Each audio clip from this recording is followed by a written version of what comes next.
Então vamos lá. Na aula passada, né, o que a gente viu uma visão geral de convolução, o que, que era, etc. Hoje a gente vai. Eu tinha deixado para vocês, né, para vocês olharem lá, tinha vários links, né, para brincar um pouquinho com convolução. Né? Um deles é esse Polo Club, tá, que eu vou comentar, vou entrar um pouquinho e depois vocês vão, eu quero que vocês brinquem um pouco, porque acho que é bem legal, uma espécie de um simulador. Na verdade, não é um simulador, é na verdade, é um Edge Machine Learning, só que é feito no browser. Ele é totalmente offline, é é um modelo de classificação feito em JavaScript, tá? Usando o TensorFlow específico para JavaScript. Da mesma maneira que mais para frente a gente vai usar o nosso modelo gerado em TensorFlow e vamos jogar ele para trabalhar dentro do microcontrolador. O que a gente tem nesse modelo aqui, eu tomo um modelo e jogo o modelo treinado e jogo ele para um JavaScript para aparecer numa página. Tá? O modelo que a gente vai ver aqui, ele é um modelo, ele foi treinado, né, com muitas imagens de 10 classes diferentes, né? Um barco salva-vidas, um lifeboat, o Ladybug, como é que é no Brasil? Joaninha, né? Joaninha, pizza, ônibus escolar, aqui está um koala, um café expresso, panda, o Red Panda, né? Aquele tipo de urso, né? Laranja e carro esportivo. Então eles pegaram um monte dessas imagens, treinaram isso daí, né? E usaram para isso o modelo que eles usaram foi um modelo que era um modelo que tinha, a gente chama de unidades, né? Essas partes, os blocos, né? São blocos aqui.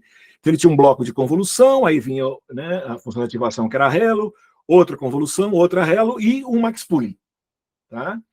Depois, outra convolução, Hello e max pooling. Então, quer dizer, dois blocos completos aqui, sendo. Você viu que, na verdade, você pode fazer só uma convolução, uma Hello, depois usar um max pooling, que nós vamos fazer hoje, na verdade. Ou aqueles fizeram dois, mais ou menos, porque era muito comum nos blocos de um dos. Chama VGG, que é um modelo grande de classificação de imagens que é usado, né? Então, eles tomaram isso daqui e para fazer. Então, vamos entrar nesse. Se a gente entrar nesse link aqui, né? A gente entrar no link. Tá, entramos no link aí. Ó, o que a gente está vendo aqui no link é um caso real. Eu tenho aqui, eu defino em qual entrada eu vou testar. Inclusive, eu posso subir uma imagem dentro dessas classes, né? Posso ir lá, procurar uma imagem de pizza e subir aqui, por exemplo. A ideia desse simulador é mostrar para a gente como que a coisa funciona. Então, por exemplo, se eu pegar aqui, o que eu peguei aqui? Pizza, né? Por exemplo, tem uma pizza aqui, tá?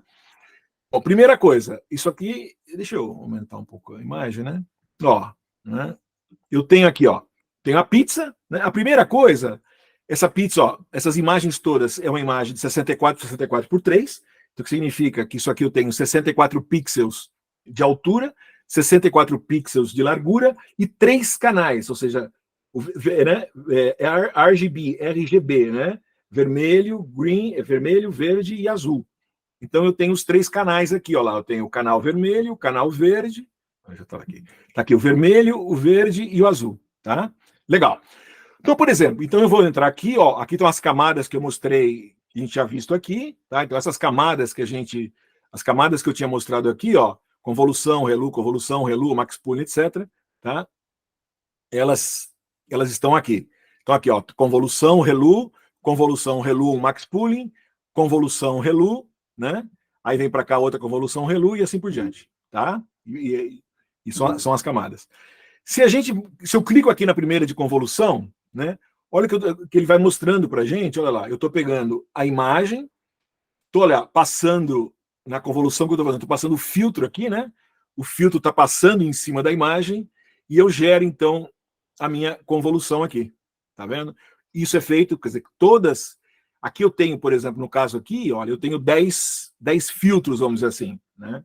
10 filtros isso aqui. Cada uma delas, tá vendo? Ela vem para cá, ela vem vindo cada uma delas aqui, tá? Essa imagem, isso aqui vem para o meu relu, né? Que é a minha ativação. Basicamente, o que vai acontecer aqui, ó, o que eu vou fazer tá vendo? Ó? Lembra ativação hello, né? É, o, é o rectifier lá, linear unit, né? O que ele faz? Qualquer ponto que a gente vê aqui, qualquer ponto que for negativo, vira zero, né? E qualquer ponto que seja positivo, ou qualquer variação, qualquer valor que seja acima de zero, ele repete. Até interessante que esse aqui, ó, esse primeiro aqui, tá? Se a gente clicar nele aqui, não, vamos pegar aqui primeiro, quer ver, ó? Vamos pegar aqui no Hello. Olha que interessante. Todos os valores, se você olhar aqui, olha, os valores são, não dá para ver, ó, os valores são negativos, ó. A maioria deles são negativos.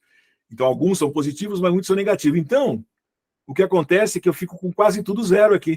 Tá vendo? Só alguns aqui. Tá vendo? Então, isso é a função de ativação. Né? Esse aqui, a maioria é positivo. Ó, ele simplesmente repete, tá vendo? Que é muito parecido. Né? Como a gente falou lá nas aulas passadas, o fato de ter uma função de ativação é para entrar com uma não linearidade, né? na minha cadeia de neurônios, porque senão eu vou multiplicar e somar, eu ficaria sempre com uma função linear, não tem jeito, porque na verdade o que eu quero é ter função de vários, né, toda maluca aí. Por isso que a função de ativação é muito importante. Tá legal? Então, ó, essa que é a ideia desse simulador. E a gente vem aqui, então, vai passando por essa parte, aí vem para o Max Pooling da vida, né? O Max Pooling é interessante, né? O Max Pooling, olha o que acontece aqui, ó. A minha entrada aqui entra com 60 por 60, eu estou andando aqui, lembra, o Max Pooling, o que ele faz? No caso aqui eu tenho um Max Pooling, né, eu estou usando de 2 por 2, ele vai pegar esses 4 pixels e vai procurar qual que é o pixel maior. Tá? Vamos pegar um que fica mais bonitinho aqui, deixa eu ver aqui, esse aqui, ó. Então, por exemplo, aqui, ó, olha lá, eu pego esses 4 aqui, olha, 2.18, 2.21, 2.02, 2.04. Ele pegou o 2.21, que era o valor maior, tá vendo? Ó? Então ele vai andando aqui e ele vai pegando o valor maior. Existe tem o Max Pooling, tem o Average Pooling também. Em geral, eu sempre vejo o pessoal usar o Max Pooling, o mais normal da gente usar. A ideia é reduzir a imagem. Então eu tenho 4 pixels, pode ser 2, pode ser 3, depende do tamanho do teu do quadradinho. Outra coisa que eu queria chamar a atenção de vocês, eu vou mostrar mais embaixo. Olha só, a imagem, lembra, inicialmente aqui, a imagem ela tem a 64 por 64. Mas quando eu fui fazer a convolução, ela já virou 62 aqui. Né? Por quê? Quando eu vou fazer a convolução, né, e eu estou passando aqui, ó, estou passando o filtro aqui, lembra? Vamos supor, esse é um filtro de 2 por 2, né, nesse caso específico. Quando eu estou na borda, quando ele bate na borda aqui, se é 2 por 2, eu estou pegando ele tá vindo ali, eu estou fazendo o cálculo do pixel do meio. Então os pixels que estão em volta se perdem. Então, na verdade, eu vou perder, né, uma linha de pixels aqui em cima, né, uma linha de pixels embaixo, por isso que ele começa a diminuir o tamanho. Então depende do tamanho do kernel. Vamos ver, a gente pode ver embaixo ali. Tá? Isso aí. Aí depois você tem, então, as funções de convolução aqui. E no final, olha só, deixa eu pegar daqui. Por exemplo, aqui, ó, ele está fazendo, é real, ele encontrou que é uma pizza. Tá? O que ele fez aqui? Ele veio aqui, ó, para uma função. O que ele fez? A gente tinha de todos eles aqui, né? Toda a última camada, essa última camada aqui, né? Essa última camada do Max Pooling aqui, na verdade está faltando aqui, a gente tem um flatten, né? E aí depois do flatten, o que eu faço? Eu deixo ele e vou fazer a classificação de verdade. Porque todos esses caras, essas partes de convolução, quando eu faço todos meus blocos de convolução, né, que são esses blocos de convolução, a função deles o que é? Eles vão, na verdade, encontrar as características da minha imagem. E aí, no final, eu vou fazer uma classificação dessas características, que foi diferente quando a gente fez a classificação dos números, né? Quando a gente fez a classificação dos números, a gente olhou todos os pixels da imagem. Né? Aqui não. E aí, lembra? Eu tinha lá, acho que era 28 por 28, né? Que era do NMIST. E aí, o que eu fazia? Eu fazia 28 vezes 28, acho que era isso, não era 28, 28? 28 vezes 28, 784. Aí a gente passava, né? A gente chegava aqui, né? Passava por um flatten, né? De 784, que eu deixava ele esticadão, e que ficava um para cada neurônio ali, e o que eu fazia? Eu classificava esse neurônio, né? É isso e aí essa parte final eu faço um classificador, né? Perceberam? Né? Então, na verdade, nesse pedaço para frente, é como a gente fazia com os números lá. Só que o que acontece? Aqui, em vez de eu ter 64, senão, ó, eu tinha lá, a minha imagem era 64, né? Então, essa imagem é 64 por 64 por 3, eu tenho 12.288, né? Se você for usar, você poderia usar essa, por exemplo, fazer as imagens desse jeito aqui, fazer um classificador usando o DNN. Só que ele ficaria extremamente pesado, né? Então, o que eu faço aqui, o que, que é? Eu uso convolução, com isso eu começo a extrair as características da minha imagem. Cada camada que eu estou passando, eu estou reduzindo, eu extraio características, uso o max pooling para reduzir, e eu vou então reduzo, né? No final, quando eu chego aqui no final, olha que legal, eu tenho um flatten aqui, ó, o flatten que eu vou ter aqui tem 1.690 neurônios, né, em vez de ter 12.288. Então, quer dizer, eu tenho 10% dos neurônios aqui. E eu vou classificar não todos os pixels da imagem mais, eu vou classificar só as características, quer dizer, não sei o que, tem um redondinho que deve ser um farol, aí tem uma ponta que deve ser, sei lá, a orelha de não sei quem. Quer dizer, eu não sei como é que ele descobriu lá dentro, mas ele vai classificar as características aqui nesse flatten, né? E do flatten, então, eu venho para cá e calculo o softmax aqui, tá? Então ele vai fazer um cálculo aqui de cada um dessas posições, né? E vai descobrir aqui que o valor mais alto que deu vai ser o da pizza. Então, beleza. Então aquela imagem é de uma pizza. Entenderam? É só a gente vai continuar trabalhando aqui mais um casos reais, mas é legal, dê uma brincada, olhem outras características aqui, depois tentem, tem aqui no maisinho aqui, tentem vir aqui e subir uma imagem para você ver o que acontece. É bem legal, esse é um caso real, você consegue classificar uma imagem, desde que, obviamente, esteja dentro dessas... Como eu tenho essas 10, inclusive, se tiver uma coisa, vou pegar, sei lá, carrinho de mão, ele vai encontrar alguma coisa que ele vai achar que é parecida, porque eu tenho só 10 classes. Então ele vai encontrar uma delas e vai dizer que é a mais parecida com a classe. Se você procurar uma dentro, ele vai achar, sei lá, talvez botar um urso, ele vai achar que é um koala, esse tipo de coisa, né? Aqui também, gente, se vocês forem descendo aqui, né, dá para você, ele explica bem cada detalhe disso daqui, e é legal porque ele vai mostrando, né? Ele está explicando o que a gente fez lá, ele fez a convolução, que é passando o que nós vimos lá, né? Então ele vai vindo para cá e tal. Isso aqui é legal, ó. Isso aqui é interessante porque quando eu faço a convolução, dentro do bloco de convolução, eu tenho algumas coisas, eu tenho alguns hiperparâmetros, né? Parâmetros são, lembra lá, os Wzinhos, Bzinhos. Hiperparâmetros são o que eu preciso ajustar, né? Dentro do meu modelo. Por exemplo, a taxa de ULR é um hiperparâmetro, esse tipo de coisa, né? Quantidade de épocas que eu vou usar para treinar um hiperparâmetro. E, por exemplo, coisas que também são importantes aqui, né? Por exemplo, sei lá, eu tenho aqui, ó, aqui eu vou ver a qual tamanho, eu estou definindo o tamanho da minha imagem. Legal. Qual o tamanho do meu kernel? Tá vendo? Então eu tenho aqui, ó, eu tenho. Deixa eu ver uma coisa aqui. 5. Aqui, deixa eu pegar aqui uma coisa. Deixa eu deixar 6 aqui. Ó, o normal, né? O normal, o que acontece? Ó, eu tô com um kernel, tá? Ó, eu tô andando, né? Tá vendo? Eu tô andando com o meu kernel aqui, né? Tá vendo? Ó?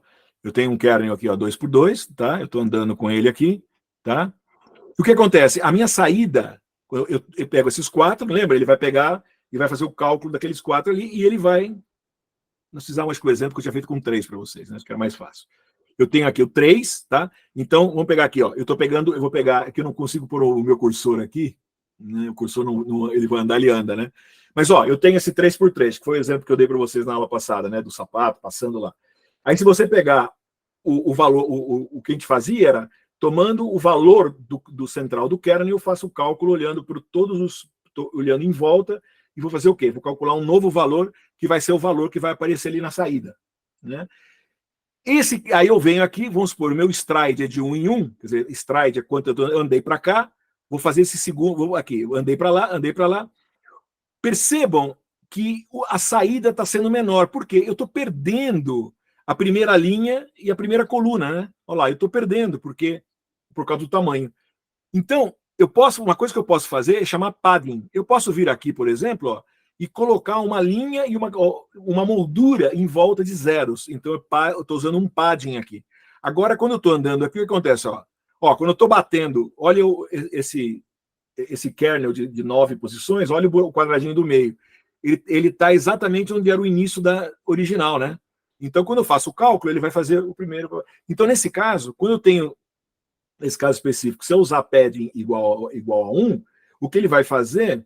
Ele vai jogar essa moldura e a minha saída, depois que eu fiz a convolução, depois que eu passei o filtro em cima da imagem, o tamanho vai ser igual. Em geral, o default é pad igual a 0, né? Você vai perder, ele diminui um pouquinho, porque a diferença não faz nada, já diminui um pouco, é bom. Mas, se tem algum caso que você precisa manter, ele vai manter aí, tá? Então, kernel size é o tamanho do kernel, né? É o tamanho do kernel, que é esse filtro que eu passo em cima aqui, né? Padding, então, é quanto eu vou botar 0 ou 1 ou 2, quer dizer, quanto que eu vou, dependendo do tamanho do meu kernel, né? E o stride é quanto eu ando aqui, ó. Aqui eu estou andando, deixa eu botar um kernel mais baixo para ficar mais fácil de ver. Ó, um stride de 2 em 2, ó, ele está pulando, tá vendo? De 2 em 2, tá vendo? Ele pula de 2 em 2. Um stride de 1, ou de 1 aqui, ele vai pulando de 1 em 1. Então, esses são hiperparâmetros que eu regulo, tá? Então, é só para vocês verem esses detalhes aí, tá? Legal. Então, seria bacana depois vocês brincarem um pouquinho aí com isso aí, tá legal? Só mais para... eu tinha deixado no final da aula passada, eu falei, deixa eu começar para vocês terem uma ideia aí. Legal. Bacana. Então, mais ou menos, o que a gente viu naquele geral lá, né?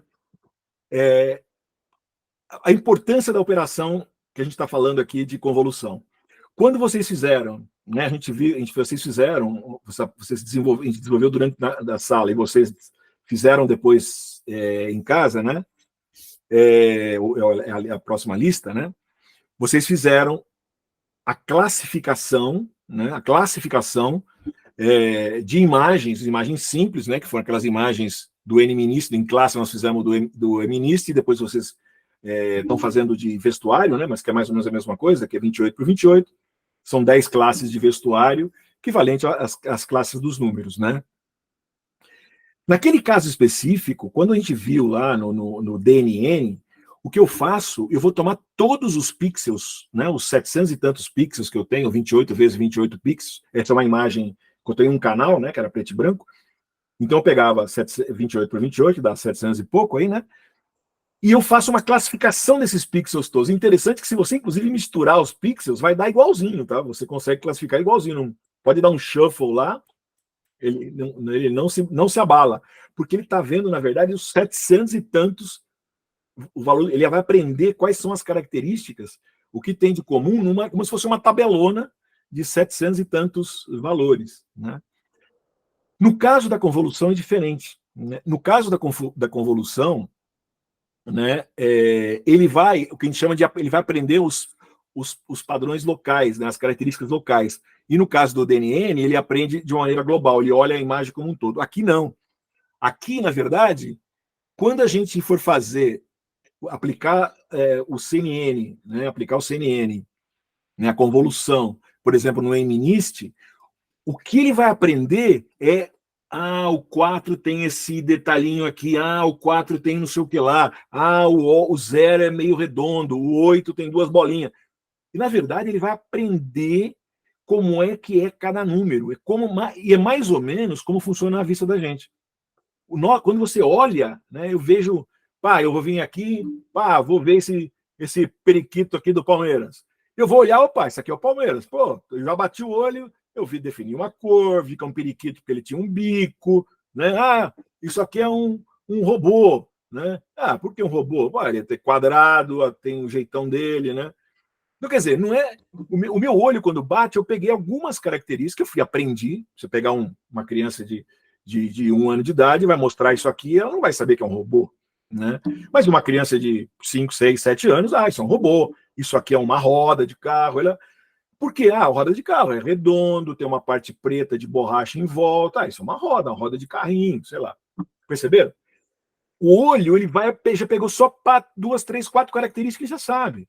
Eu vi o cachorro, opa, tem 4 patas, tem aquele jeitão, você guarda. Você olha, você não olha a imagem inteira com fundo, não, você pegou algumas características e fala, aquilo é tal coisa. O nosso, o teu olho pega toda a imagem, mas quando ele leva para o cérebro, ele já faz como funciona, como se fosse uma convolução. Ele trabalha com esses detalhezinhos, tá? Então é legal, ó. Então, por exemplo, se a gente pegar aqui, por exemplo, a cara do gato aqui, e eu quero classificar, imagina quando eu quero fazer entender que figura é essa. Quando eu faço uma convolução, na verdade, o primeiro nível, tá, mais ou menos, é como se ele estivesse pegando as linhas retas, linhas curvas. Vocês viram mais ou menos, não lembra que a gente tinha um site lá que você passava os filtros, e se você passava lá 000 de um lado ou 1 do outro, ele ficava, né? Ele dava tudo, você pegava as linhas retas, o outro pegava as linhas horizontais. Então, em geral, os primeiros filtros que vão passar, a primeira camada de filtro faz isso. Vai tirar as linhas retas, os pontos, as curvas, etc. O segundo nível, ele vai aprender que vai juntar essa curva aqui com essa curva vai dar um olho, percebe? Aqui vai dar não sei o que. Então, essa imagem, juntei olho com focinho, isso é um gato.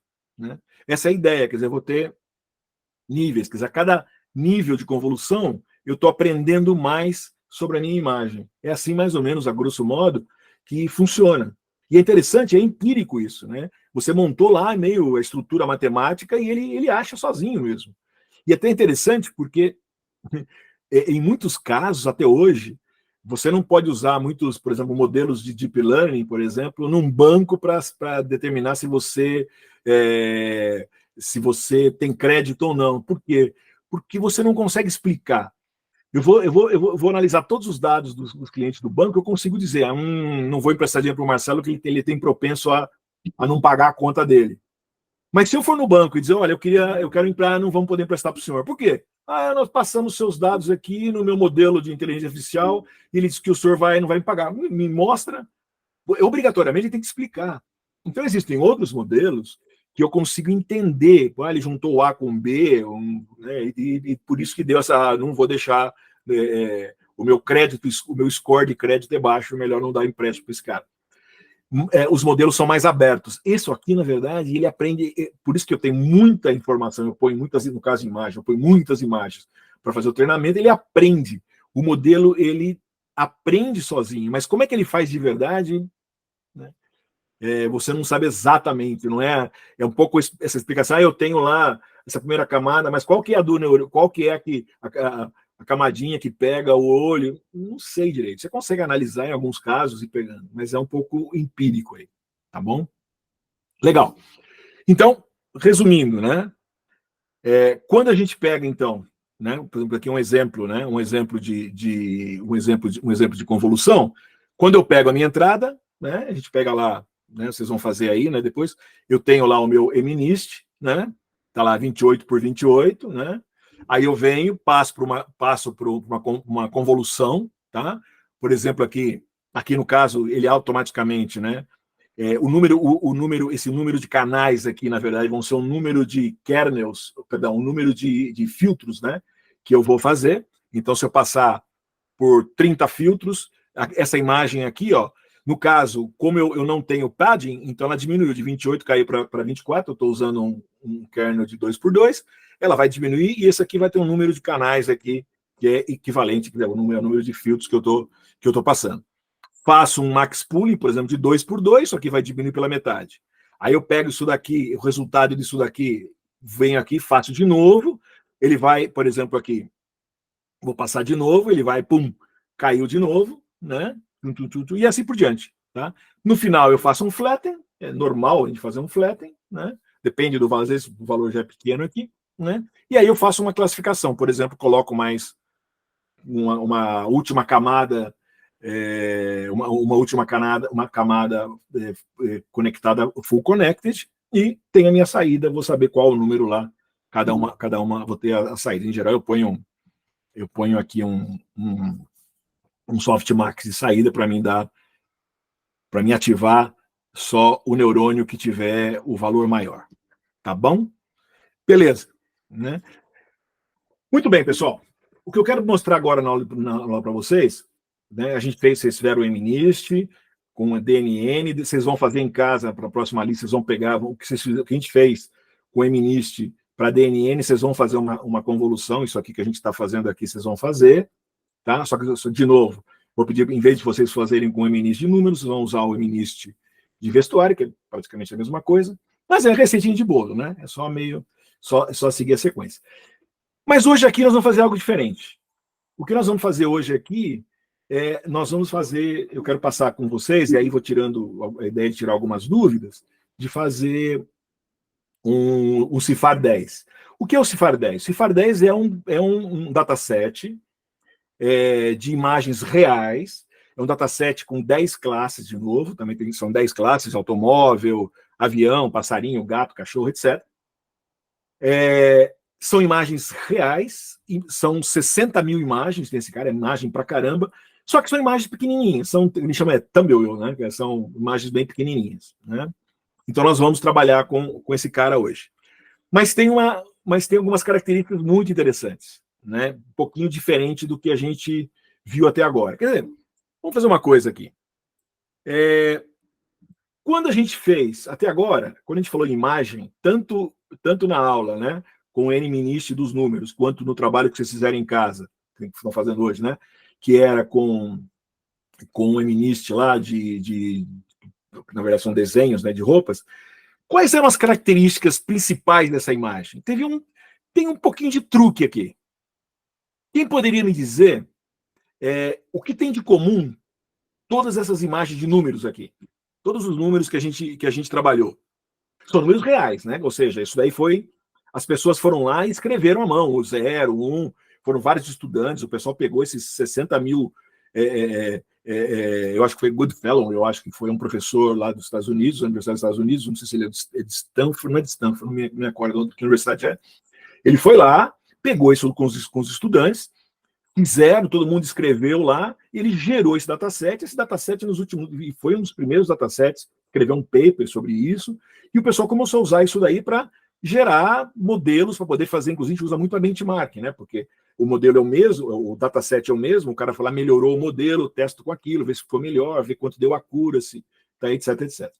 Mas ele tem algumas características peculiares. Alguém podia me chutar, me dizer qual que ele tem de interessante, ou de diferente, ou de comum, todos esses números? Está em grayscale. Todos eles, boa, primeiro, todos eles são grayscale, você vai de 0 a 255. Beleza, então tem menos cor, é menos complicado. O que mais? Tem mais coisa. Então, uma cor, beleza. Outra. Não sei se vocês repararam. Bom, tem fundo. Todo fundo branco. Quer dizer, ou seja, eu não tenho fundo nenhum, né? Ou seja, tudo está, todos os números estão escritos sempre, vamos dizer assim, em grayscale, mas de tal maneira que o fundo é sempre claro, vamos dizer assim, e o que eu escrevi escuro, né? Pode variar um pouquinho ali a tonalidade nas bordas, mas basicamente é isso, certo? Quer dizer, ou seja, o meu fundo é igual. E tem uma terceira característica muito importante, que aliás já vi muita, assim, inclusive eu cheguei uma vez, fui fazer um modelo real, e aí desenvolvi o modelo, peguei a câmera, fui lá, desenhava com a minha mão, colocava o meu modelo e não conseguia ler. Eu fiquei tão frustrado, eu falei, o que eu estou fazendo de errado? Ia lá, fazia o modelo, implementei o modelo, punha na câmera, pegava o que eu desenhei. Qual que é um detalhe muito importante? Todos os números têm o mesmo tamanho e eles estão centrados. Eles estão centrados na imagem. Tem gente que escreve mais deitado, mais em pé. Todos eles procuraram, todos os números foram... Quer dizer, esse dataset eu peguei coisas reais e adaptei eles para, vamos dizer assim, de tal maneira, porque eu queria saber se ele classificava ou não. Então eu tentei diminuir o número de variáveis o mais possível. Então preto e branco, ou grayscale, na verdade, né? Como o Anderson comentou. O fundo é branco, eles são todos centrados. Quando a gente vai chegar agora aqui no CIFAR 10, são imagens reais. Então, meu amigo, aqui é o seguinte, aqui, olha só, eu tenho aqui, quer ver, ó, não sei se dá, acho que, deixa eu ver se Aqui não dá para ver aqui, né? Deixa eu só pegar. Aqui não. Depois a gente põe no notebook e a gente vê lá. Mas, por exemplo, se você olhar aqui, você vai ter imagens de avião. Aqui tem um avião no aeroporto, não sei se dá para ver, o céu está azul, mas de repente eu tenho um passarinho ali também, ali o céu é azul. Aqui eu tenho um cervo que eu acho que está na neve, que inclusive é muito parecido com o céu, né? Olha um cachorro aqui com céu azul. Aqui eu tenho um barco no mar que também o fundo é azul. Quer dizer, de repente azul é céu, azul pode ser mar, mas eu posso ter barco, eu posso ter avião, eu posso ter cachorro. Perceberam? Ou seja, os fundos são todos diferentes. Às vezes o mesmo tipo de fundo varia para o tipo da imagem. Percebem? Aqui eu tenho um cachorro deitado, aqui eu tenho um pedaço de um cavalo, só a cabeça do cavalo, né? E assim por diante. Né? Aqui eu tenho um carro de frente, um carro de lado, aqui eu tenho só a traseira do carro. Então, moral da história, né? Aqui as imagens são reais. Eu posso ter num canto, no outro canto, grande, pequena, com fundos diferentes, etc. Essa aí que aumenta a complexidade da coisa. Né? Fazer um modelo já com DNN, né, com um modelo denso, para pegar mesmo esse tipo de imagem, já teria que ser um modelo maior e já demoraria pra caramba. Né? Nesse caso, então, agora, né, fica mais fácil. Né? Então, por isso que aqui a convolução se presta a isso. Eu consigo fazer com um modelo menor de convolução, com menos matemática envolvida, com menos neurônios, ou menos memória, né? Menos cálculo, eu consigo fazer essa classificação para imagens, então, que são muito mais complexas. Tá legal? Bom, então bacana. Então vamos ver o que nós vamos fazer. Então o que nós vamos fazer hoje aqui, nós vamos pegar, então, e vamos treinar, né? Vamos treinar do zero um modelo de convolução, um modelo de classificação de imagens, né? Usando redes neuronais convolucionais, né? Onde a gente vai ter, então, eu vou usar como dataset de entrada o CIFAR 10, que são imagens reais, pequenas, mas imagens reais.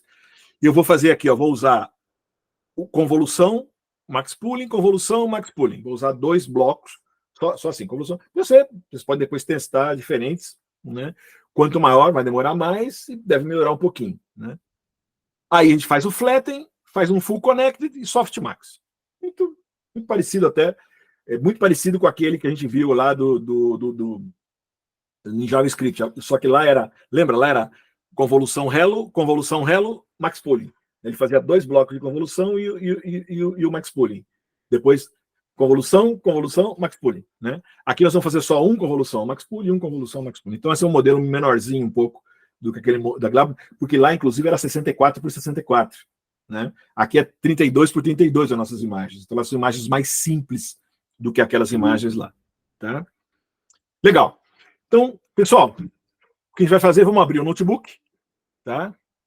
Então, vamos abrir esse notebook que tem para vocês aí, tá? Abrindo ele. Vamos lá. Deixa eu aumentar um pouco aqui, tá? Pessoal, estou conectando aqui, lembra? Já fizeram vários notebooks. Só um detalhe, tá? Confirma. É importante depois que vocês forem, se alguém está me acompanhando, ou se não querem fazer depois, é importante que vocês tenham GPU, tá? Então vocês vêm aqui, no runtime, né? Runtime, change runtime type e marca a GPU, uma T4 aqui, por exemplo. Acho que a única disponível é a T4, tá? Senão vai demorar umas 20 vezes mais do que a gente vai fazer aqui. Deve dar mais ou menos uns 5 segundos usando GPU e deve usar mais ou menos uns 2 minutos para fazer para cada época, se você usar CPU, tá bom? Ou depende, vocês podem usar também o computador de vocês. Então, primeira coisa, quando eu pego o notebook, eu vou ligar o notebook e vou checar, então, se eu estou com a minha GPU aqui. Legal? Beleza. Como todo notebook que a gente fez, primeira coisa, eu vou importar as bibliotecas, né? Então, eu estou importando aqui. Estou importando a biblioteca NumPy, né? Que vai trabalhar com matrizes, né? Eu estou buscando a biblioteca Matplotlib para eu poder fazer gráfico. Estou buscando a biblioteca do TensorFlow, né, que é a biblioteca que vai me propiciar e fazer esses treinamentos, teste, engenharia, tal, né, treinamento modelo, tá certo? Aqui, então, eu estou escolhendo o modelo que eu vou usar o modelo sequencial, tá? Sequencial porque eu vou ter as camadas, né, sequenciais, e aqui estou buscando, então, né, os meus. Eu podia buscar depois, mas aí é uma questão muito pessoal, pessoal. Eu gosto de deixar as bibliotecas no início dos meus notebooks. Mesmo que depois eu estou trabalhando lá dentro. Precisei mais uma. Depois em geral, aqui eu vou deixar algumas, mas depois em geral, eu trago lá para cima, porque acho que é mais fácil, eu já carrego tudo ali, depois eu vou trabalhando. Tá legal? Então, então já sei que eu vou usar convolução, certo? Vou usar o max pooling, né? Vou usar o flatten e vou usar o dense. Então, a gente mais ou menos já tinha uma ideia, né, do que a gente ia fazer. E aqui é legal, porque quando você bate aqui, ele vai me dar uma geral de cada um desses bloquinhos da gente. Beleza. Então, puxei aqui. Legal, já defini minhas bibliotecas. Próximo passo, né, lembrando sempre do fluxo, né, nosso fluxo de machine learning, né, data flow lá. Eu vou pegar os dados agora. Pessoal, o Cifar 10 que nós vamos usar, vamos usar, na verdade, essa ferramenta na primeira parte da aula, eu vou usar essa ferramenta do Keras, né, do TensorFlow. O Keras, na verdade, é uma camada em cima do TensorFlow, né, que ele já tem esse dataset, isso aqui eu consigo trazer. Então, isso daí, na verdade, é só uma função que eu tenho dentro do TensorFlow, ou do Keras, né, que ele faz o quê? Ele já sabe que ele vai lá na biblioteca, ele está indo, ele está vindo lá da Universidade de Toronto, tá? E ele está trazendo o nosso dataset. Em 4 segundos, eu trouxe ele aqui, tá? Beleza? Então, e ele traz, né? E ele, na verdade, eu já sei, mas senão você teria que entrar lá e ver. Ele traz em 2 conjuntos, né? Um conjunto de 50 mil imagens de treinamento e 10 mil de teste, tá? E aí já tem um probleminha, porque como já aprendemos na aula anterior lá, a gente vai ter que nós precisamos ter um grupo de validação aí, né? Então, nós vamos precisar quebrar diferente. Mas ele me trouxe isso daí, né?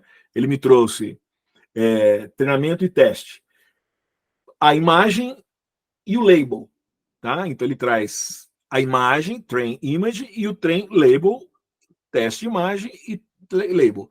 Então, ele já trouxe aqui, ó, ele traz o retorno, né? Quando eu trouxe aqui, ó, cifar 10.load data, né? Eu defini o cifar 10 aqui e mandei carregar a data, ele carrega, ele me traz esses 4 conjuntos, esses 4 arrays. E eu já vim aqui e já disse, ó, me carrega nesses 4 variáveis aqui. Se eu vier aqui, ó, mandei imprimir aqui, ó, o shape das imagens e dos labels, ó lá. Eu tenho 50 mil imagens, cada imagem tem 32 por 32 por 3, certo? 32 por 32 por 3, né? E eu tenho 50 mil labels, e só tem um. Já tem um detalhe aqui importante. Se o label é um só, o label é um só. Então, olha só o que acontece aqui. Deixa eu pegar aqui, por exemplo, sei lá, pegar aqui, ó. Se eu pegar aqui, teste label, ó, executar esse cara, olha lá, ó. Olha só. Né? O label é 3, é 8, é 1, ou seja, isso está relacionado, né, a se é o avião, se é o carro, quer dizer, eu tenho 10 categorias, então, o que eu estou falando aqui é que, cadê aqui? Deixa eu voltar aqui para, quer ver? O que a gente tem aqui, ó, eu tenho então, ó, o 0 é o avião, o 1 é o automóvel, o 2 é o pássaro e assim por diante. Quer dizer, na verdade, ele não está escrito, ele poderia também, mas ele já está me dando, na verdade, um número, e cada número, né, é o label relacionado com uma das minhas classes aqui. Tá legal? Bacana. Então, isso é importante a gente ter claro. Agora, se você quiser ir lá na Universidade de Toronto, tá? Você pode clicar aqui na Universidade de Toronto, tá? E você, então, vai vir aqui, ó, isso aqui é o ECS Toronto, tal. Aí ele vai dizer, ó, aqui tá, ele vai explicar, isso aqui são 60 mil classes, papapá.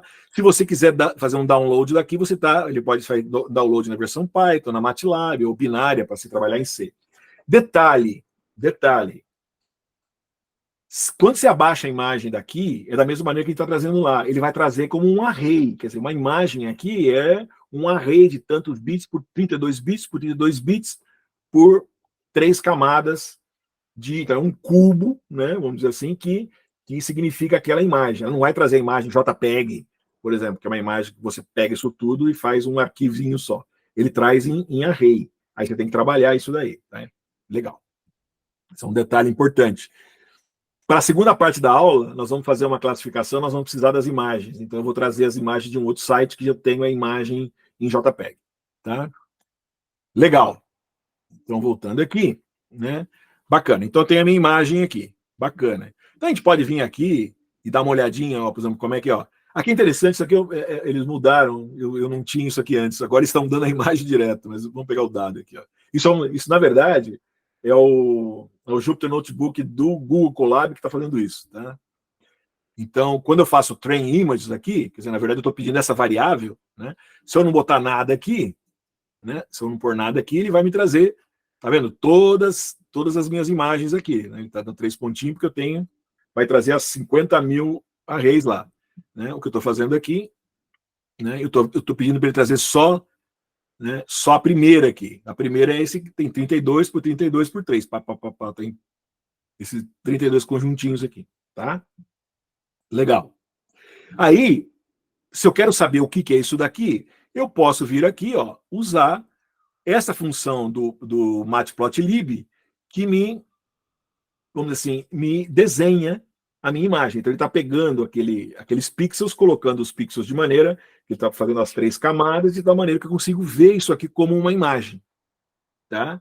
Então eu venho aqui e consigo plotar, ó lá, PLT, lembra? Eu puxei daqui de cima, tá, ó lá, tá certo? Eu importei o matplotlib.pyplot como PLT. Então, na verdade, quando eu uso PLT, é a maneira de eu escrever que eu estou buscando na biblioteca do matplotlib.pyplot, né?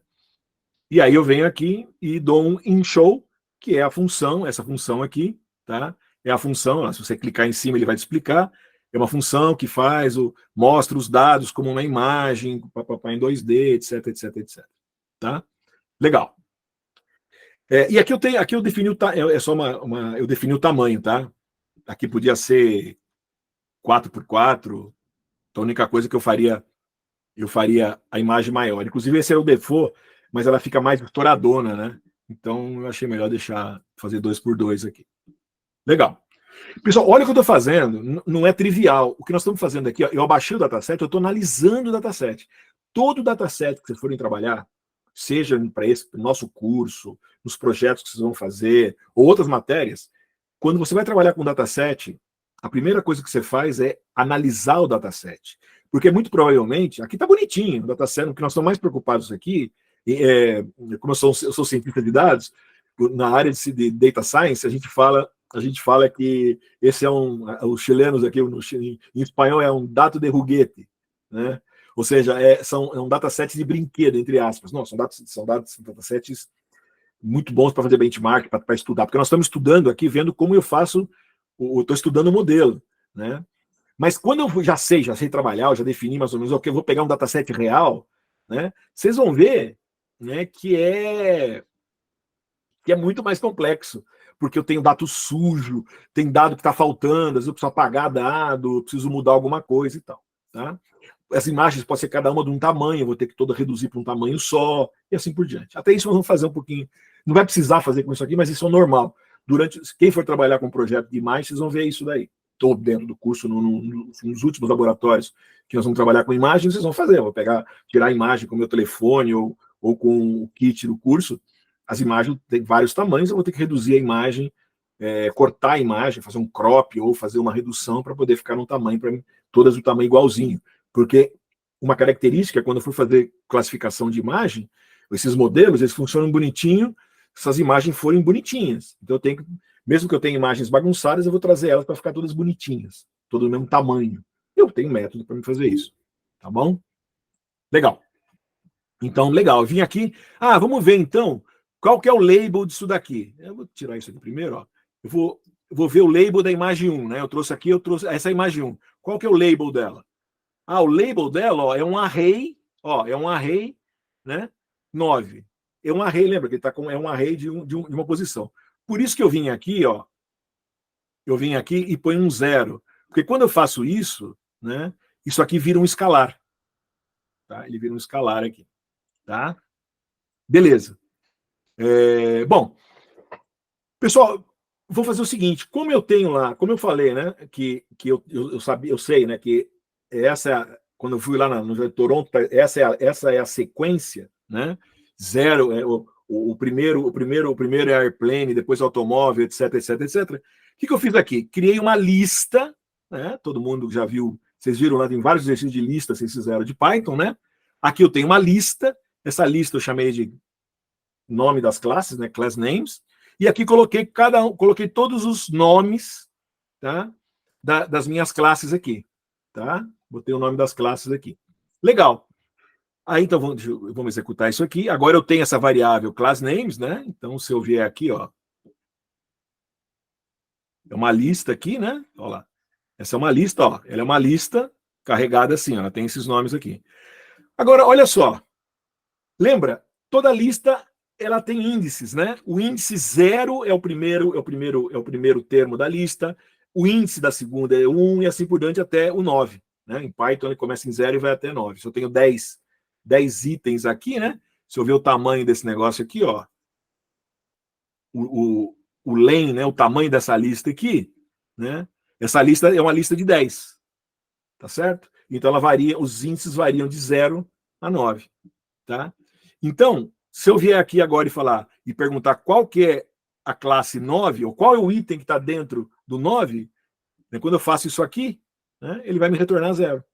Né? Essa é a maneira de você chamar um dos itens da lista. Né? Eu pego o nome da lista, lembra? Entre colchetes e põe o índice dela. Vocês fizeram alguns exercícios disso. Então, quando eu botei aqui o 9, ele veio aqui e me buscou o truck. Puta, está ficando legal. Olha só que legal, então. Então, agora eu vou pegar train labels, né? Train labels, tá certo?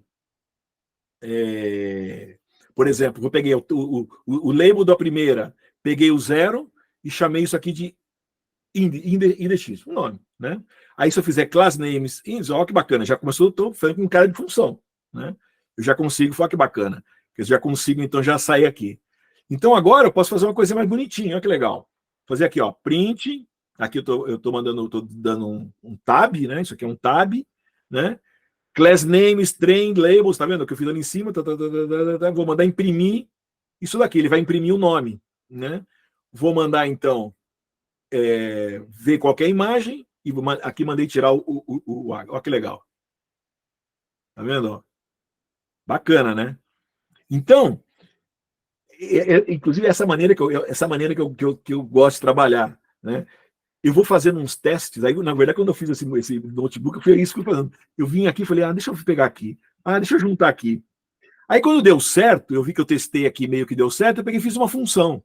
Então, em vez de ficar entrando, se eu quiser ver, mas como é que é a 2? Eu venho aqui e falo, deixa eu ver, o que é a imagem 2? Ponho o 2 aqui, tenho que pôr o 2 aqui. Se eu executar aqui, é um truck também. Vamos fazer imagem 100. Imagem 100 eu tenho que mudar aqui também, né? É um chip, né? Olha lá, né? Então, mas tá legal. Puxa vida, mas então tá estouradona, né? Eu queria que fosse um tamanho menor. Lembra que aqui eu tinha mudado. Então vamos pegar esse troço aqui, né? Para ficar mais bonitinho. Vamos botar aqui. Vamos botar para fazer um 2x2 aqui. Tá bom.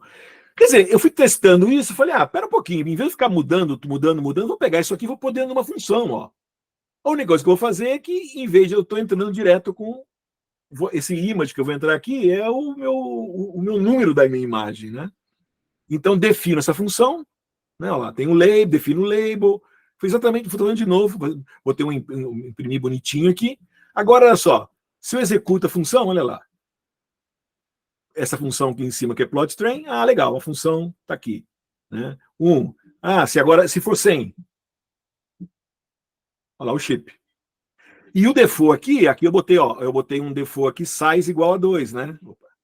Size igual a 2. Então, se eu fizer aqui agora, se eu fizer aqui size igual a 4, por exemplo, ele vai aumentar. Na verdade, eu não preciso, como eu só tenho, se eu botar se eu tirar esse, eu não preciso escrever size, se eu não botar nada, e ele já está esperando uma variável, que ali significa assim, eu tinha que entrar com o valor. Aqui, ó, significa na função, né, de Python, eu tenho que entrar com esse valor, e esse segundo valor é opcional. Se você não entrar, vale esse 2. Se entrar, no caso eu entrei com 4, vale o 4. E eu não preciso escrever o size, porque ele está esperando que é o segundo termo aqui. Então eu posso fazer assim, tá vendo? É 4. Se eu fizer 2, ele vai voltar. Na verdade, nem precisaria, né? Se eu não pôr nada, ele vai entender que é 2. Que é o tamanho ali. Tá bom? Bacana. Já tem uma funçãozinha. Agora, pô, legal. Já que eu tenho uma função para 1, vou fazer o seguinte: vou fazer uma função para plotar 5 por 5 aqui, ó. Tá? Então, é uma função para me dar uma visão geral, mais ou menos. Deixa eu dar uma visão legal aqui, ó. Eu tenho, ó, aqui é um sapo, um truck, um servo, automóvel, gato. Vê que não é fácil de ver, porque, de novo, é muito pequenininho. Mas tá alterado. Senão, se isso fosse uma imagem de 256 por 216, ia ficar 2 horas para poder treinar isso aí, ia demorar. Né? Tá vendo? Obviamente que ia ficar um treinamento melhor, né? Tá bom? Então, bacana, tem uma ideia. Então já tem uma ideia legal do meu dataset. Bacana. O que eu fiz até agora, eu fiz uma exploração. Eu explorei meu dataset. Legal. Desenvolvi algumas ferramentas para poder olhar o dataset dentro, né? Pesquisar. Próximo passo agora é fazer o pré-processamento. Peguei o dataset, pré-processar. Nesse caso, as imagens são todas bonitinhas, estão todas do mesmo tamanho, eu não preciso mexer no tamanho. Mas, se eu vier aqui e testar por exemplo, aqui eu tenho o teste imagens max, né? Ou se eu fizer train imagens max, tá aqui. Então eu já sei que vale 255. Ou, se eu fizer mínimo aqui, né? Min. Legal. Então, ou seja, todas as imagens estão variando de 0 a 255. São 8 bits. Quer dizer, cada um dos meus pixels, né, eles têm 8 bits que varia de 0 a 255. Né? Se não me engano, 0 é escuro e 255 é claro. Né? Legal. Vou normalizar. Né? Então, o que eu faço? As minhas imagens de treinamento, eu vou pegar imagens de treinamento e dividir por 255. E olha que legal num Pi, gente. Vocês estão percebendo que eu tenho aqui 50 mil dados. Cada dado é uma matrizona, um array de 32 por 32 por 3. Tá certo? Olha só, eu tenho 32 por 32 por 3, né? Esse cubo. Tenho 50 mil cubos aí. Simplesmente eu pego isso e divido por 255. Ele vai dividir todos os milhões de valores de todas as matrizes, de todos os arrays, né? E faz isso. Olha quanto tempo ele demorou. Nada. Né? E se eu vier testar aqui, agora é 1. Se eu fizer treinamento aqui, é 1. Beleza. Inclusive o seguinte, fala assim, mas se eu perdi a imagem, nada a ver, né? Quer ver? Vamos fazer aqui, quer ver? Pegar... Quer ver? Aqui, ó. Ó, peguei todas as imagens aqui e agora multiplicaram, né? Continua beleza. A única coisa é que se eu pegar esse cara aqui, né, e for olhar ele agora, olha lá. Lembra como é que ele estava lá em cima? Ó, 154, 137, parará, barará, barará, barará. Agora, ele está 06, 06, 07, 0, mas continua beleza. As redes neurais trabalham melhor se eu estou trabalhando em 0 e 1 ou menos 1 a 1. Quer dizer, elas funcionam melhor. Né? Então, por isso que eu preciso fazer normalização. Né? Além disso, aqui beleza, porque todos os pixels eram iguais. Né? Mas vocês lembram quando nós fizemos, foi um caso, vocês chegaram a fazer um teste, né? quando a gente fez o Casa de Boston lá, né, que a gente fez a regressão, eu tinha eu tinha número de quartos, o outro era valor, só que tinha um monte de... Os números variavam muito, né? Então, quando a gente correu aquele notebook, a gente fez a normalização total para tudo ficar entre... Né, acho que nós usamos normalização de 0 e 1 lá, se não me engano, né? Eu não lembro se a gente usou normalização ou a gente usou desvio padrão. Sei as duas maneiras de fazer, né? Tá? Mas aqui a única coisa que eu precisei fazer, eu dividi, é uma normalização bem simples. Eu dividi todos os pixels, virou um, mas vê que funciona, continua sendo pixel. Olha só, né? Aqui eu fiz um histograma, eu estou olhando todos os meus... Na verdade, eu peguei um pedaço só aqui, né? Peguei um pedaço. Se eu quisesse pegar tudo aqui, ó, deixa eu pegar tudo aqui. Estou pegando, só para a gente ver quantos eu tenho. Aqui eu estou pegando todos os labels. Né? Se eu olho aqui, legal. Eu tenho. Se você olhar assim no macro, né? No macro, tá, significa que, ó, eu tenho 5.000 labels 0, 5.000 labels 1, 5.000 labels 2, tenho 10 labels, 5.000 por label, 50.000. Então, bacaninha ali. O que eu fiz aqui, eu fiz um slice, né? Peguei de 0 a 5.000, quer dizer, de 0 a 4.999, né? E ele vai me dar, então, né? Na verdade, eu tenho umas variações, tá vendo? Na verdade, eu tenho um pouquinho mais de 0 do que de 1, o 2 tem um pouquinho mais do que... Mas, porque varia um pouquinho. Quando eu olho no todo, eu nem percebo, mas eu tenho um pouquinho de variação. Mas que não tem problema, né?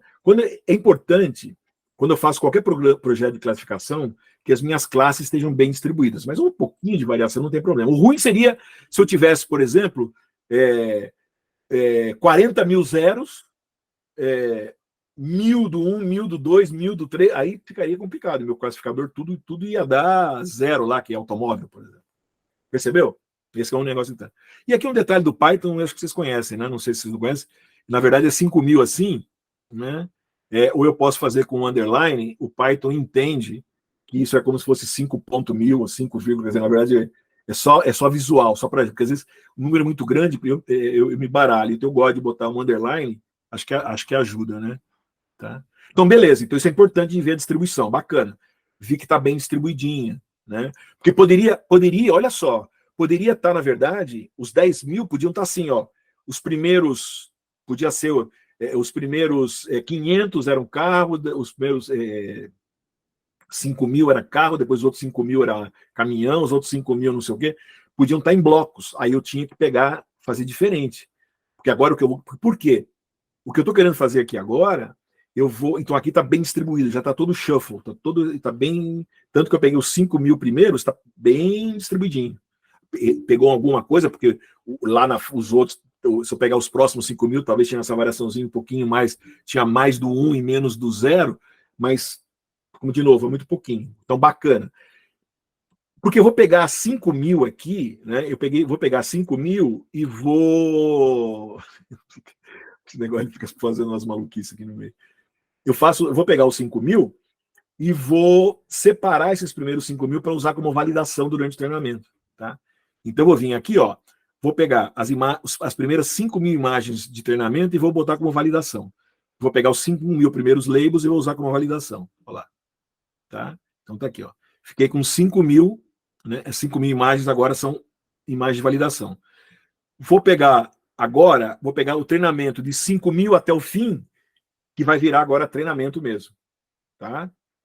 E beleza, o teste já era teste, eu não mexi no teste. Né? Tá, beleza, o teste está lá. Né? Então, joia. Vamos dar uma olhada, ó. Mandei agora, fui fazer um histograma do treinamento, validação e teste, tá? E usei um alfa aqui, que é para mostrar uma certa transparência. Porque se eu não tivesse esses alfa aqui, eles ficam tudo chapado, eu só viria uma, né? Se eu tirar esses caras daqui, ó, tirar esses caras daqui.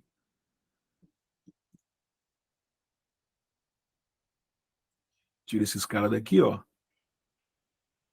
Fiz alguma besteira aqui. Labels, labels, labels. Ah, o S aqui, né? Labels. Faltou um S. Né? O que ele fez? Ele jogou por cima, né? Como último. Inclusive, se eu fizer isso aqui ao contrário, ó, deixa eu ver. Ctrl X. Fazer assim, ó. Tô imprimindo validação e vai jogar o teste e vai jogar o trem. Sumiu tudo. Tá? Quer dizer, né? Então, o que a gente faz aqui, ó, eu ponho esse alfa, né? Aí o que eu faço aqui, aqui, ele me faz uma transparência, né? Então eu tenho aqui, ó, eu tenho os meus 5.000 de validação, aí vem os meus 10.000 de teste, e o que sobrou aqui, né? Os 45.000 aqui de treinamento. É isso? É. E estão vendo, ó, eles estão bem distribuídos. Tem uma variaçãozinha aqui, né? Aqui tá quase não tem variação. No teste eu não tinha, né? Porque eles já tinham tomado esse cuidado. E como eu quebrei um pouquinho aqui, eles quebrou um pouquinho aqui em cima. Mas nada complicado. Mas bacana, né?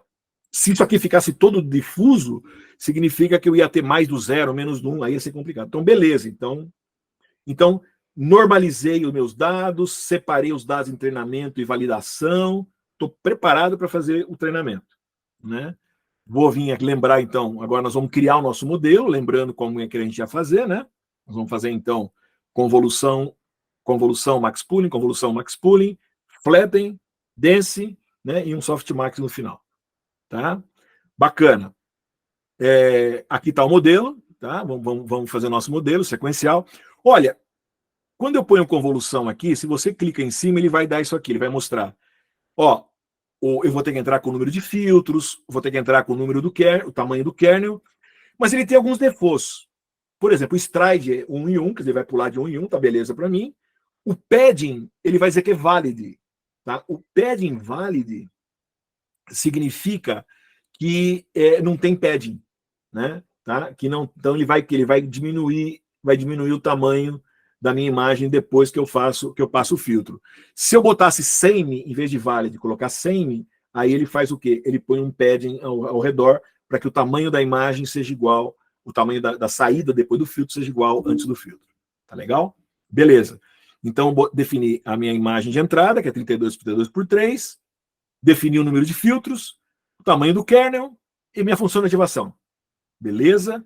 Vim aqui, adicionei o meu max pooling de 2 por 2, tá? Mesma coisa, o max pooling também ele tem algumas características, tá aqui, né? Inclusive o default era 2 por 2, tá? Opa! Aqui. O default lá em cima, o pool size é o 2 por 1, não precisaria nem colocar se eu não quisesse, tal. Beleza. Aí, esse é o primeiro bloco. Aí, o segundo bloco, eu usei 64 filtros, também 3x3, relo e o max pooling aqui. Tá vendo? Agora que eu nem coloquei o 2x2, porque já é default. Tá? Só para vocês verem a diferença, deixei assim para vocês verem. Tá? Vem o flatten e vem, então, o meu dense, também com relu. Então, sempre eu uso o relu nas intermediárias. E na minha função, e na minha camada de saída, eu tenho 10 neurônios. Esse não tem opção, lembra? Isso é importante.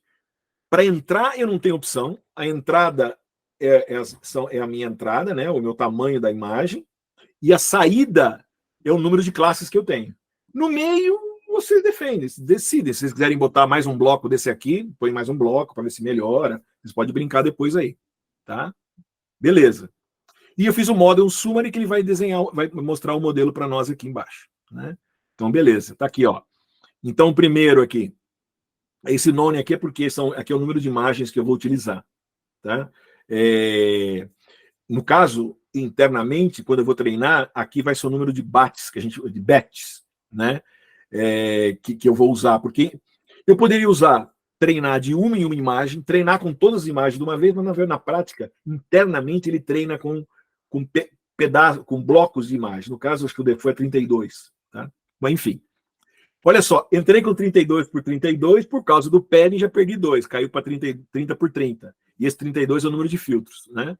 Passo pelo max pooling, ele me divide pela metade, lembra? Né? Cada quatrinho ele divide pela metade ali. Né? Depois, então, aí ele passou outro max pooling de 15, ele cai para 13, perdeu 2 aqui. Né? Passa pelo max pooling e divide pela metade, mas como é quebrado, então fica 6 aqui. E aqui é o número de filtros, né? Esse 64 daqui de cima. Né? Aí eu venho um flatten, pega o flatten, né? Ele pegou 6 vezes 6 vezes 64, né? Ficou flatten, né? 2.304. E olha só, se eu não tivesse, se fosse denso, ele teria 32 vezes 32 vezes 3, 3.000. 32 por 32 por 3. A imagem lá em 3.000, aqui já baixou. Né? E olha que interessante. Aí eu vim aqui, pus uma dense, né? Uma dense de 64, né? Que está aqui, uma dense de 64, e depois a última dense de 10. Pessoal, aqui ele me dá o número de parâmetros que eu vou treinar. Olha só, no primeira convolução, 800 parâmetros.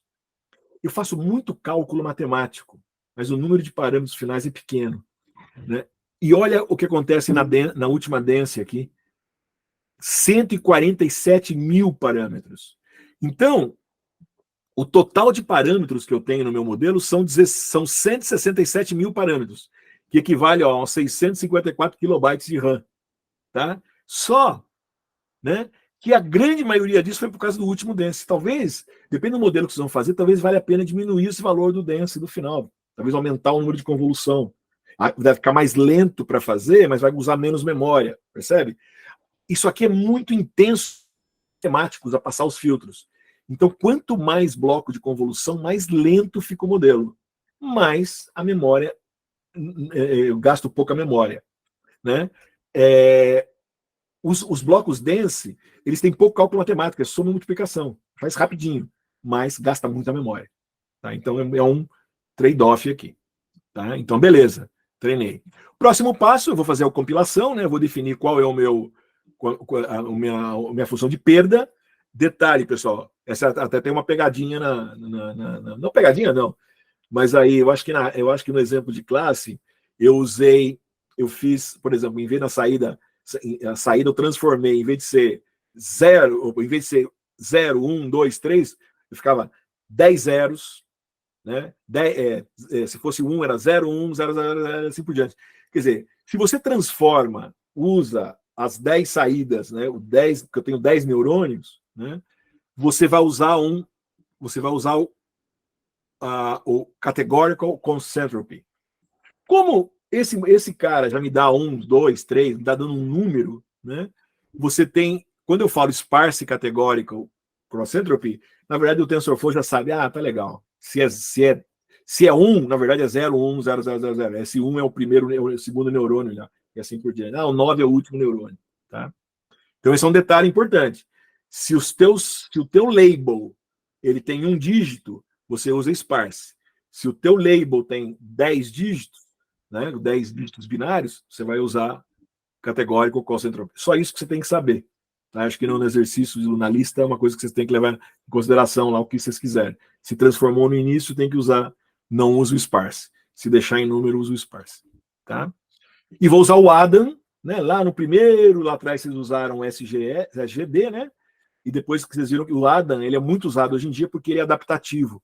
Quanto mais perto, lembra com a função de perda, ele ia chegando, ele vai tentar achar o ponto mínimo, lembra da parábola lá, quando pegava um caso do W, que ele achava o valor mínimo do erro que estava ali embaixo, né? O learning rate, quanto mais alto o learning rate, ele podia ricochetear. E quanto mais perto do ponto, se eu faço muito pequenininho o learning rate, ele vai demorar muito para chegar, demora. Se eu faço muito grande, ele podia ricochetear. O Adam, ele é adaptativo, ele vai procurar os erros. Se o erro for muito grande, ele dá saltos grandes. E conforme ele vai vendo que o erro vai diminuindo, ele diminui o salto de tal maneira que quando está chegando perto do final da função de ativação aqui embaixo, né, ele pega o valor mínimo lá. Né, quando desce aqui embaixo. Aqui não tem coisa. Beleza? Então, beleza. Então estou usando o Adam e estou usando perda e a métrica minha é a accuracy. Desculpa que entrou um L aqui. Joia. Beleza. Pessoal, vou treinar número de épocas. Detalhe, vou usar 20 épocas aqui. Vou chutar primeiro, não sei quantas eu vou precisar, mas vou chutar 20. E vocês lembram no exercício anterior, a gente usou que 500, né? Vocês tinham usado lá para tentar um número e tal. Nos DNN eu tenho que usar muita época. Aqui eu não preciso usar tanto, tem que tomar cuidado, inclusive. Se eu usar muito, você corre um risco de dar o que a gente chama de overfit. Nós vamos falar um pouquinho mais disso na próxima aula, na aula da semana que vem, mas tem que tomar cuidado, nós vamos ver hoje aqui. Legal, pessoal. Vou fazer o fit, Sempre gosto de fazer o history igual, para mim poder, porque guardar o resultado de cada época para mim poder fazer gráfico. Eu acho muito importante o gráfico depois, para a gente graficar como é que a accuracy vai acompanhando, senão a gente perde esse valor, né? Então vou fazer, ó, o fit, né? Quando eu ponho o fit aqui, né? Ele está esperando, o que ele está esperando aqui? Né? Ele está esperando lá em cima, se olhar o x e o y, né? Que são os valores lá do trem, né? O x e o y o x são a minha entrada, o y é a minha saída, né? Os labels. Está esperando o número do bate, tá? E aí, bom, beleza. Aí o número de épocas que eu defini aqui em cima, com o 20, vai entrar aqui. E estou usando dados de validação, estou usando, então, o valor e a imagem que a gente definiu lá atrás. Beleza? Vamos correr, ver se ele começa a treinar. Tá? Eu estou usando GPU, ele deve dar alguns segundos. Eu tinha feito um sem a GPU, CPU para ver, me deu acho que mais de 2 minutos por época. Eu fiquei 40 minutos fazendo. Falei, vixe. Então vamos ver aqui, ó. Ele está mostrando, então, olha, aqui a perda, legal, a perda está caindo, está indo bem. A accuracy, ó, começou com 0,45, 0, tá, opa, está subindo a accuracy aqui. Eu tenho aqui, ó, é a perda da validação e a accuracy da validação. Ele usa os dados de treinamento para treinar. A cada época ele treina e aí ele vai lá, pega os dados de validação e faz um teste. Então eu faço um teste época a época aqui. Vou testando época a época. Tá? Se vocês perceberem, ó, o que já era esperado, né? Como ele está usando esses dados para treinar, cada vez melhora mais a accuracy. Ele vai aprendendo dos dados, está aprendendo dos dados, está aprendendo dos dados. Quando ele testa com a accuracy, não necessariamente vai ficar igual. Né? Tem que ir também melhorando. Né? Você quer que melhore e, de preferência, que aumente aqui. Aqui não importa tanto, porque aqui, na verdade, ele está aprendendo com dados. Inclusive, se isso aqui virar quer dizer, ele aprendeu tanto, que só vai saber fazer para esses dados. A hora que, se você quer pegar um outro dado e botar aqui, ele só vai saber usar essas imagens que está aí. Se eu botar um outro cachorro que não estava naquelas imagens, ele não vai descobrir que é cachorro. Ao passo que, como eu não quero que ele aprenda tanto assim, esse que é importante, eu quero que esse modelo é para qualquer cachorro. Eu estou treinando com essas imagens aí, mas se eu pegar uma imagem do meu cachorro, ele tem que descobrir que é cachorro. Ele pode fazer um teste real, nós vamos fazer um teste. Acho que hoje ainda nós vamos conseguir fazer. Tá bom? Então, olha lá. Olha, legal. Então, vamos ver. O que não interessa para nós é a accuracy da validação. Ele vinha 62, 68, opa, tá subindo, 70, opa, 70, 68, 69. E olha o que aconteceu. Tá começando a não subir mais. Olha só. Começou, e aqui estava em 80, eu fiz com 20 épocas, já estava em 85 quase. 85, 0,85. Meu, se eu fizesse 30 épocas aqui, é capaz disso aqui a 90 é tanto. Mas olha o que está acontecendo, não está servindo para nada aqui. Tá? Então, se eu fizer a vinha agora, vou fazer o quê? Vou plotar esse cara, né? Olha o que a gente percebeu, olha o que aconteceu quando eu faço o plot disso aqui. Aqui as épocas, né? Eu estou vindo, vinha até 20 épocas. Quanto mais épocas eu punha, mais o meu accuracy do treinamento ia melhorando. Pô, se eu continuasse isso aqui, ó, 30 devia estar aqui, não, esse negócio ia chegar em, ó, uns 40 aqui mais ou menos, né? Uns 40 aqui, ele já está aqui em cima. Mas olha o que acontece. Isso aqui subiu, 10 épocas, ele já não mexe, não está indo mais nada. Na verdade, começou a cair, deu uma subidinha. Vocês estão percebendo que está começando a cair? Se eu continuar aumentando aqui, isso aqui vai fazendo assim, ó, ele vai começar a cair cada vez mais. Tá? Isso significa que está dando overfitting. Ele está aprendendo muito nos dados de treinamento, mas não está conseguindo reproduzir isso para dados reais. Né? Os dados de validação que ele está usando para testar aqui dentro. Né? Beleza. Tá?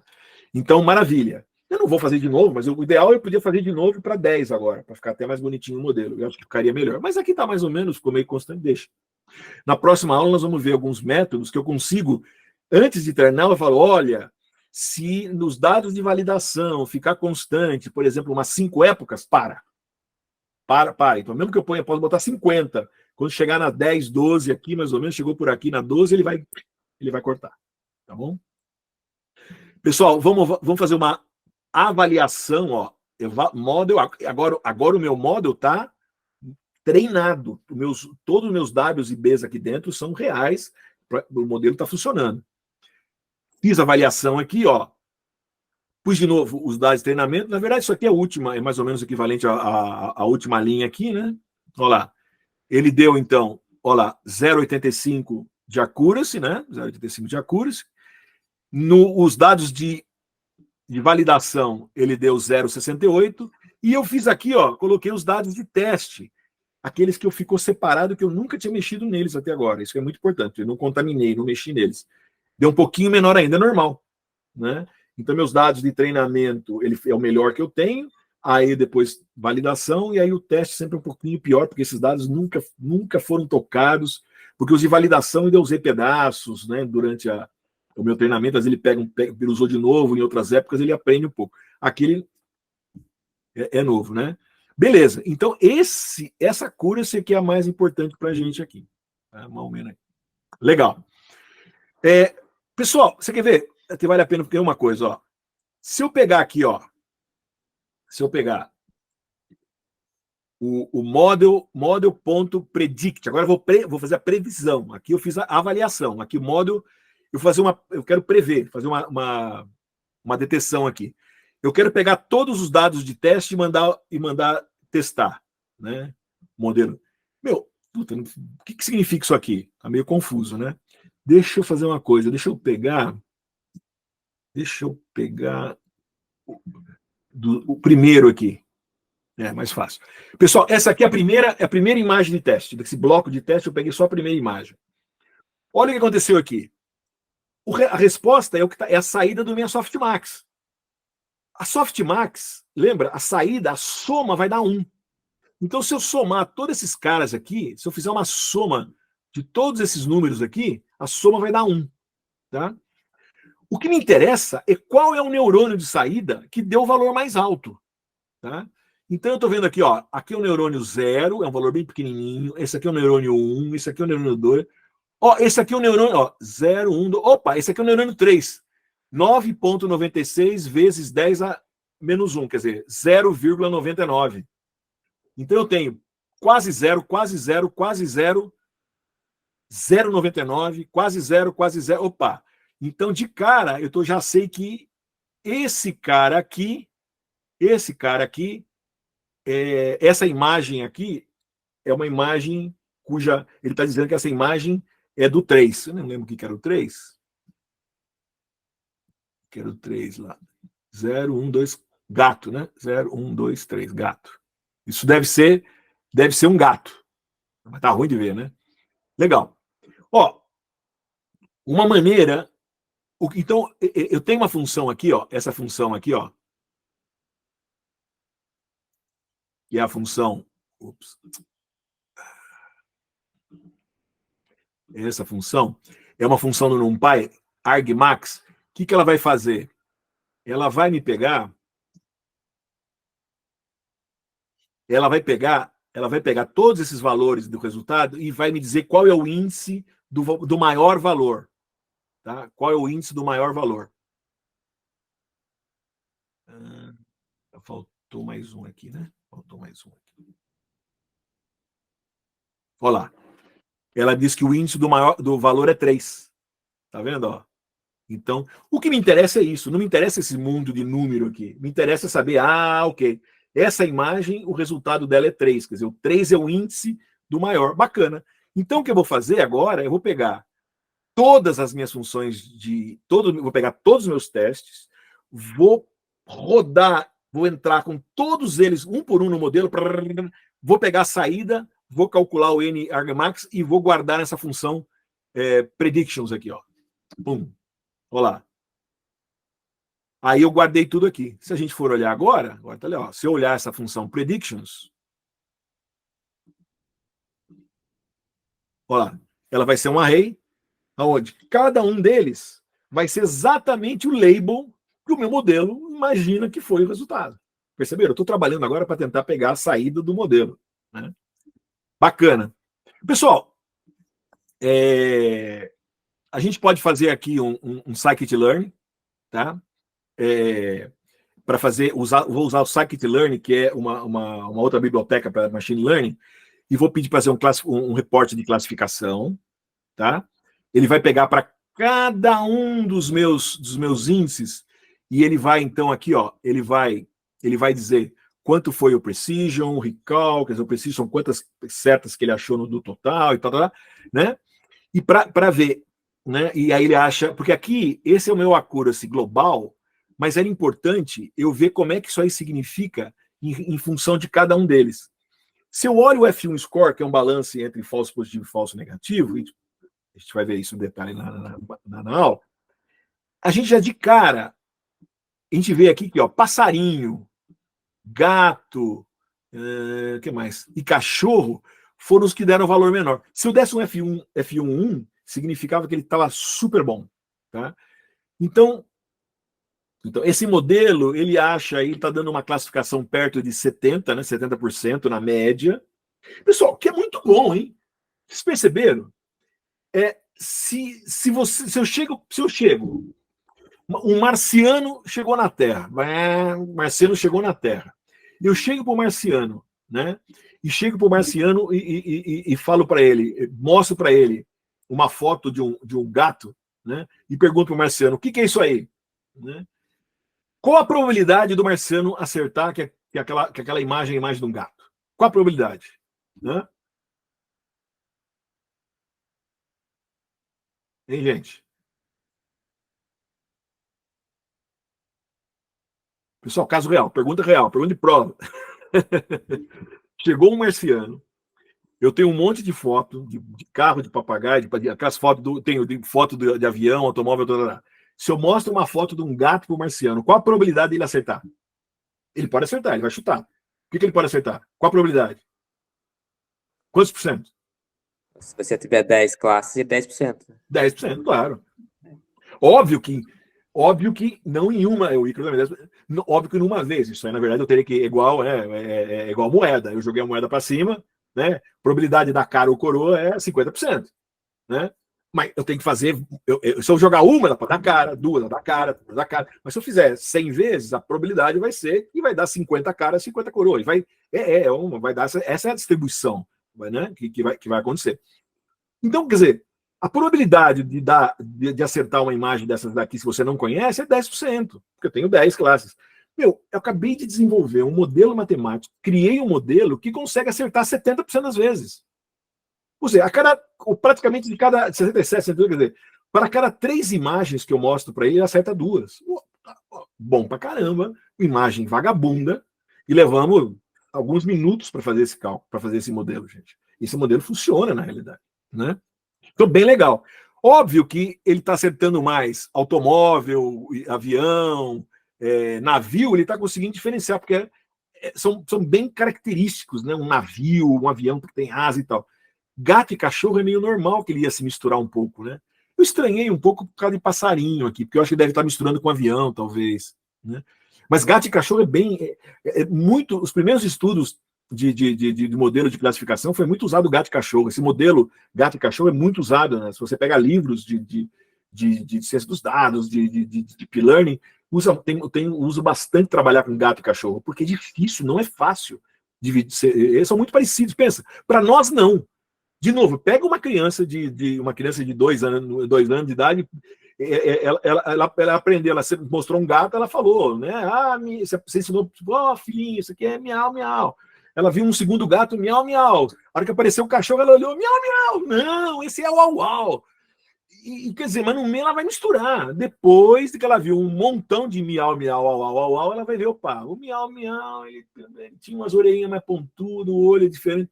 Percebeu? Demora um pouco para pegar, né? Então, não é fácil. Imagina um modelo que o nosso computador está trabalhando, né? Mas é bacana, eu surpreendo. Uma outra métrica muito importante é a matriz de confusão.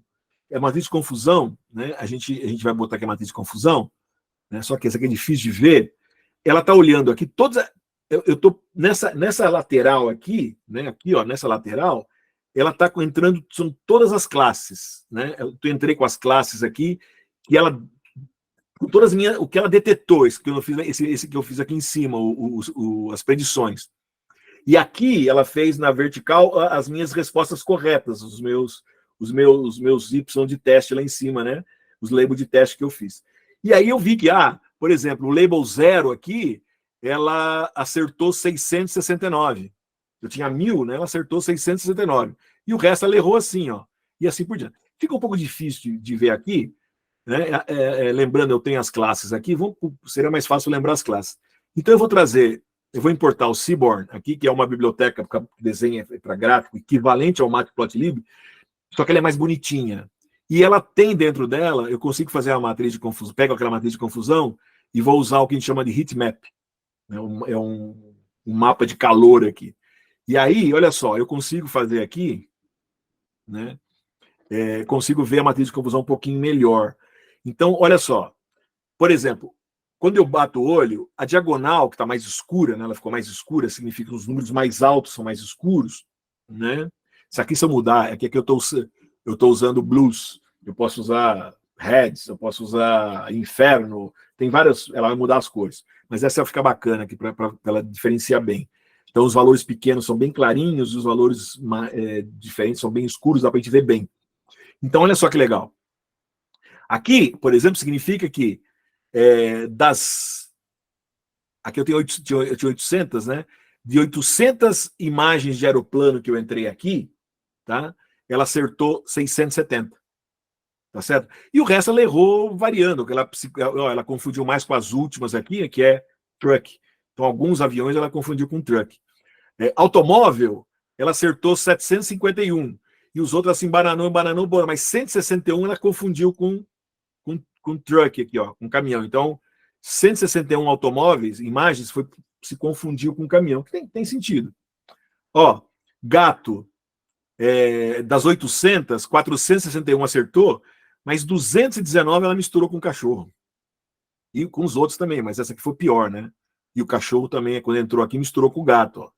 Perceberam? O navio pior deles aqui foi foi bem o navio, né? Acertou 774, ela errou aqui, misturou 48 com aeroplano e 49 com automóvel. Inclusive o aeroplano deve ser por causa do azul, do fundo, imagina. Mas perceberam? Aqui dá para você ter uma ideia mais ou menos como é que teu modelo trabalhou, né? Agora vamos fazer o deploy disso, né? Vamos criar uma função para mim entrar com a imagem e eu conseguir saber o meu modelo, o que o meu modelo está descobrindo. Então, né? Ó, vou pegar aqui, por exemplo, só lembrando aqui, ó, estou pegando essas são as imagens reais, né? Estou pegando, por exemplo, a imagem 15 aqui, ó, né? O navio, né? O label dela é 8. Se eu ver qual que é a classe 8 aqui, é o chip, beleza, né? Tá?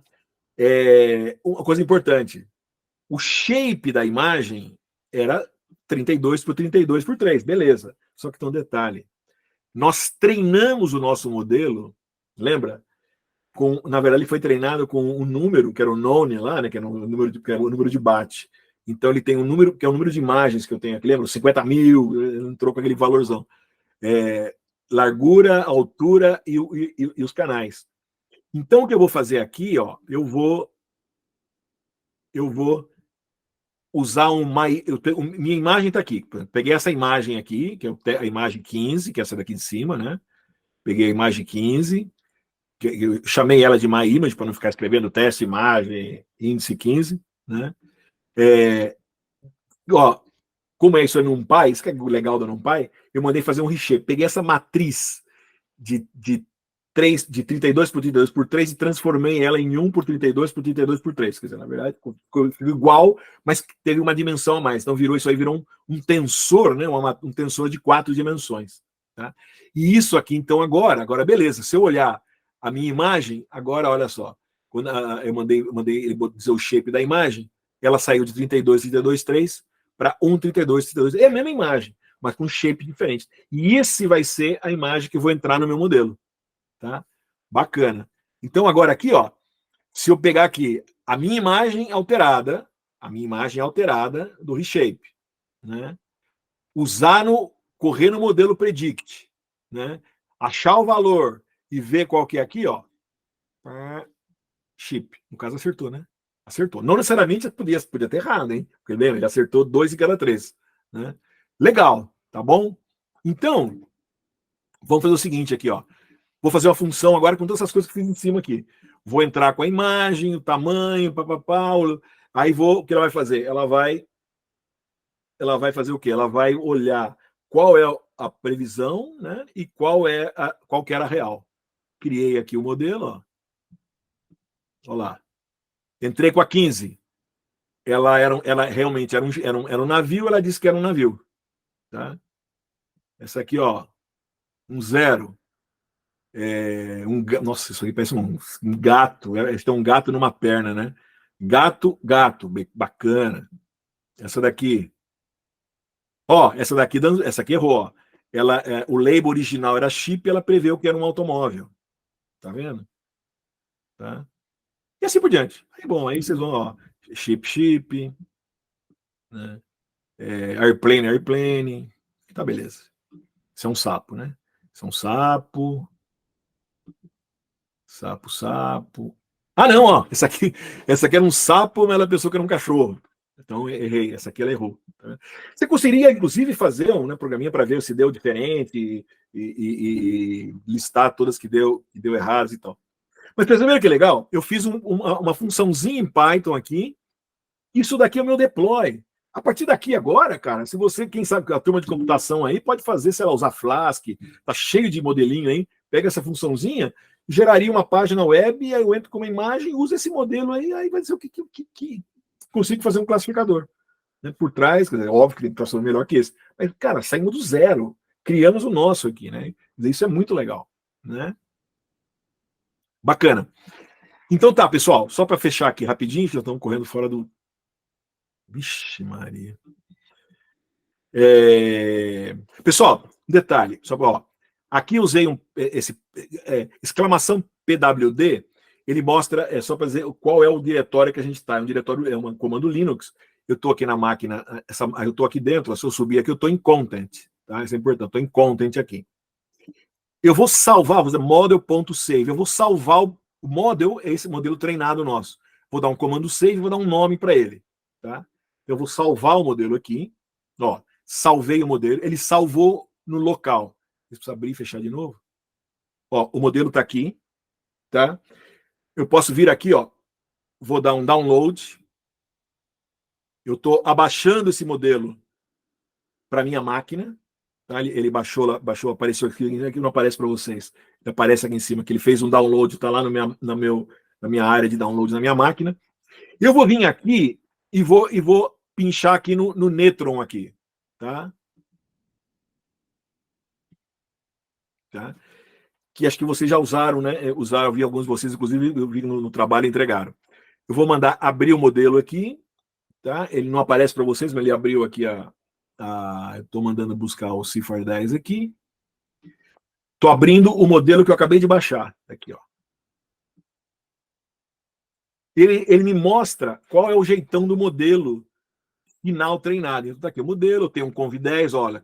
Aqui tá vendo? Ó, tem o bias, ele tem o tamanho do kernel, os strides, função de ativação é a Hello, usei o Max Pooling, tá vendo? Aí eu posso salvar se você quiser, ele vem aqui, ele me exporta em PNG, pra vocês guardarem se vocês quiserem essa figura, né? Legal.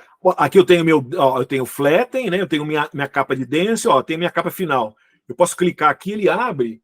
Eu posso vir aqui, ó, bias. Ó, ele está mostrando todos os bezinhos, né? Eu tinha 10 neurônios na saída. Lembra? Cada neurônio tem um B. Esse kernel é o meu W. Ó, eu tenho na camada anterior eu tinha 60, tá chegando 64, né? Ó, 64 de 10. Tá chegando 64 aqui. Então eu vou ter 64 conjuntos de W. Tudo aquilo, lembra que vocês ficaram trabalhando para achar qual era o W ou B, né? Se você pode pegar, alguns fizeram no trabalho aí, não era obrigado, mas é a maneira fácil. Em vez de você ficar calculando, não, você pode rodar o TensorFlow, salva, usa o Netron, você consegue ver os Ws e os Bs. Em cada um, eu venho aqui, se eu vier aqui também, ó, fecho aqui, venho aqui, ó, a mesma coisa, venho aqui, tem todos os, aí no caso anterior, né, porque eu estou vindo, tem 2.304, né, que vem do Flatten, para os 64 neurônios assim, e assim por diante. Tá bom? Beleza? Pessoal, estamos correndo contra o relógio aqui.